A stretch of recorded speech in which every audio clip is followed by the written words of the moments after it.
Everybody's talking about that viral video of the autistic teen beating up on his mom. And one of the main topics of discussion was, were you going to stay there and allow your son to beat you up, or were you going to go hands on? So for those of you that haven't seen the video, here's a snapshot of some of what happened. No, you hurt my stomach. Hurt my No. leg. JD, stop. Ass. Stop. Xavier! Xavier! Come here, Xavier! It was very disturbing to watch, but what nobody is saying is what actually mattered. If you've never raised a child with autism, it's so easy to judge in that situation. But if you have, you know that aggression doesn't just show out of nowhere. So I have a teenage son with autism, and I'm going to be honest, we've had our moments. So just a few months ago, I heard a lot of yelling downstairs between him and his brother, and I went to check out what was going on, and they were like, in it. Like, I'm trying to separate them. I'm trying to tell him to stop. When my son gets really aggressive, he doesn't listen. He doesn't stop. He would try to go around me just to try to beat his brother up. So I'm trying to separate them.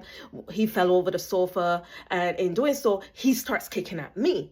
And I'm getting upset now because I'm trying to break you guys up. He starts kicking me. I went around him. He's still trying to fight his brother. And long story short, I was able to separate them. I had to go hands on with him too. And that's the point.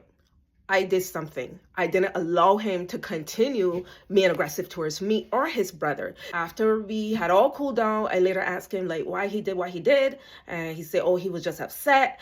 And you know, when he gets upset, he doesn't, I guess he really has not much control over himself. And I had to explain to him that there are consequences to your actions. You do it outside on the street. You don't know what somebody's going to do to you. You know, I try to reinforce this in him because at the end of the day, I can't be with him 100% 24 hours a day.